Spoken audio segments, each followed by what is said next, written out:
Hi, I'm Shane. This is Final Girl Reviews, and you know I could not close out 2024 without talking about one of my favorite movies, Lisa Frankenstein.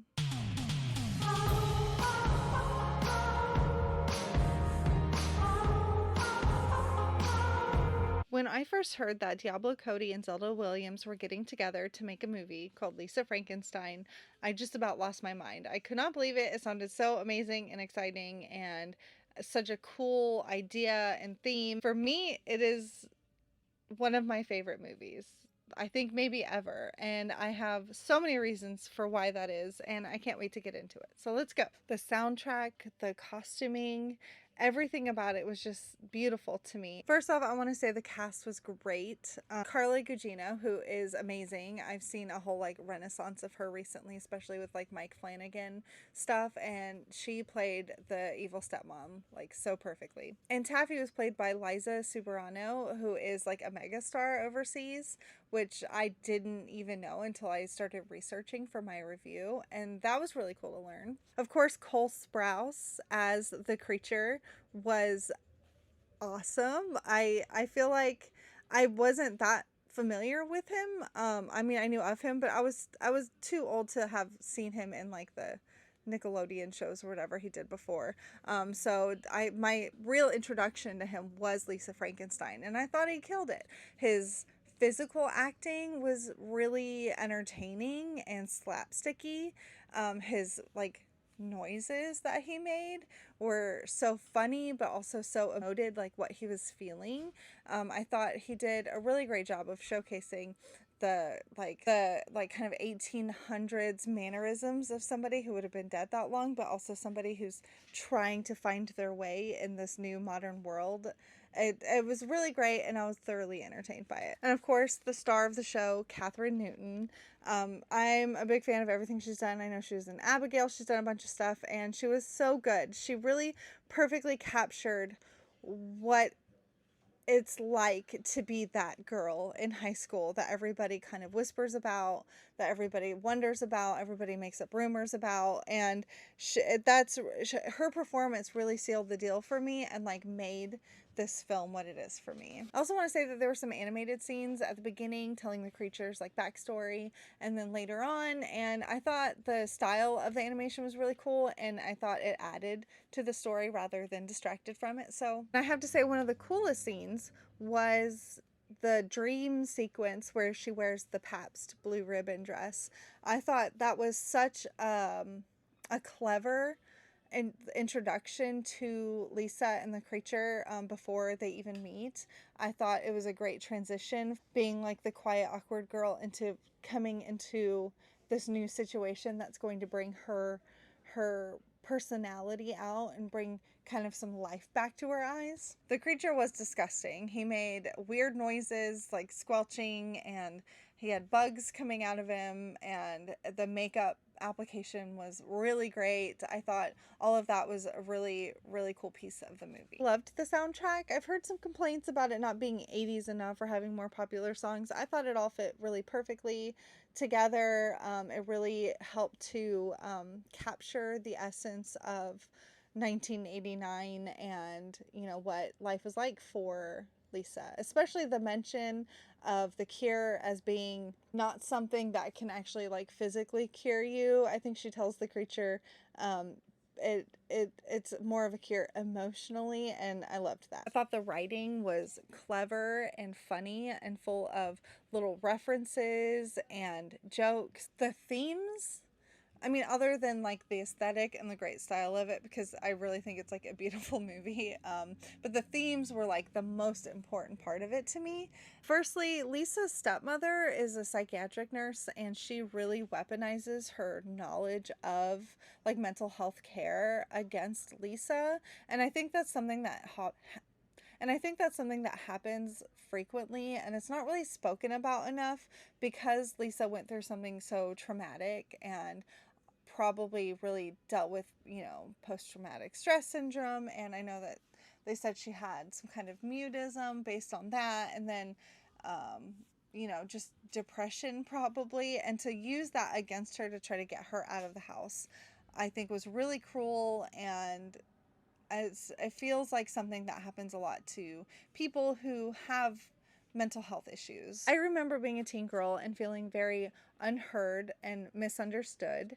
Once you're a teenager, all the adults around you are kind of like, what do we do with this person? They're emotional and, loud and opinionated. What are we supposed to do? Lisa really encapsulated that like weird time. For a lot of teen boys and men who make comments about women's bodies or Lisa's body, and she's even, assaulted at a party, and that's something that is frequently happening to women of any age. And I appreciate that it was put in there without it being super like graphic or triggering, and I also appreciate that Lisa gets her revenge against the guy who does it.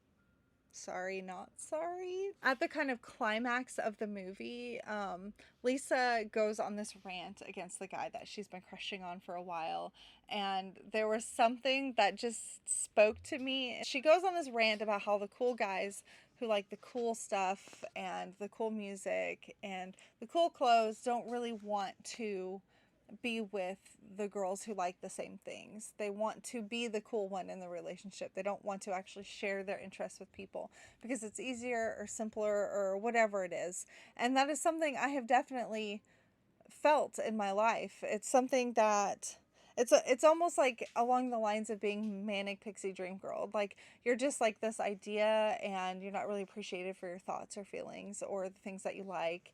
And I just thought it was such a great little bit of the story that really made it so much more relatable for me. The whole transformation of Lisa Frankenstein from like quiet and kind of muted down, like very like background wallflower, to somebody who like really wants to dress up and feel like attractive. She just like goes through this whole transformation toward like a darker aesthetic, and I love that it was kind of the opposite of like what happens in The Breakfast Club.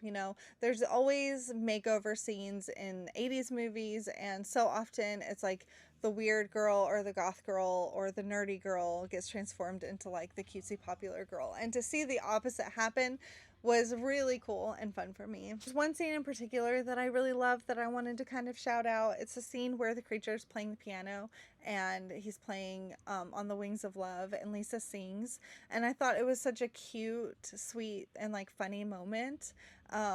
It just felt so like realistic to me that they would be like wanting to like sing like that together. Well, he wasn't singing, she was singing, you know what I mean, to make a song together like that, I thought was like really cute and funny. And I like that Lisa wasn't like some kind of star singer. It was almost like karaoke singing, but it just showed how like in it and excited she was, and how much she was just like letting loose instead of kind of hiding from everybody. It was really cute. I also wanted to give a special mention to the Hitachi magic wand that is featured in this movie. I thought it was such a funny and relatable inclusion into the story. Lisa's not afraid to ask for what she wants or take care of her own needs, and I just thought it was, I don't know, I just really liked it.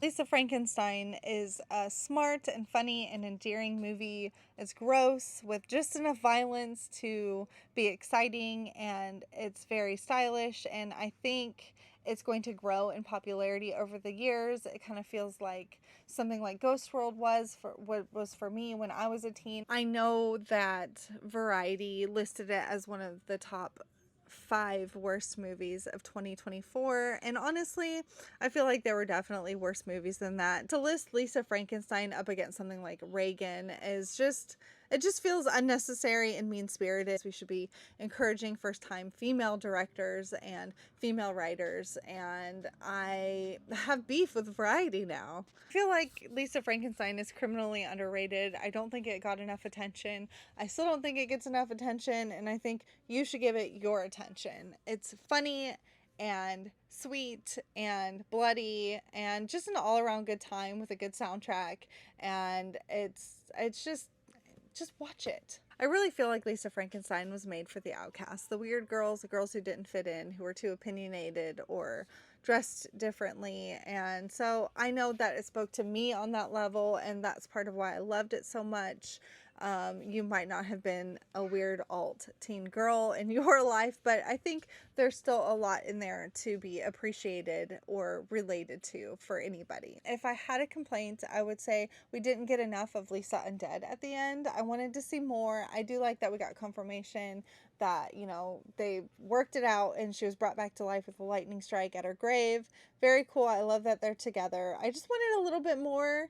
And I guess that's not really a complaint, that I wanted more.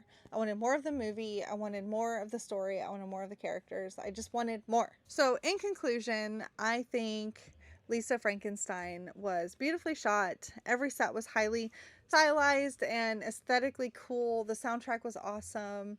The costuming was great. It all fit together like a puzzle to make this like really cool, funny, interesting story that was romantic and violent. And I really do think going into 2025 that, you know, it inspires more people to write more stories like it. Let me know what you think, and if you like what I do, you know that you can find me on Instagram, TikTok, or YouTube, Final Girl Reviews, or Your Fave Final Girl. I always have my links in all of my bios so you can find everything that I do.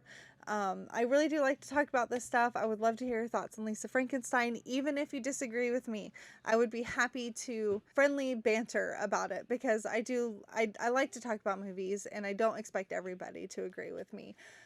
Now, if you say that Lisa Frankenstein was a bad movie, I'm going to tell you that you're wrong, but we can still talk about it. Thanks for taking the time to watch my review. This is my final review of 2024. Hopefully I will be putting out more in the coming year. I'm also working on reaction videos, so stay tuned for that. Thanks for watching.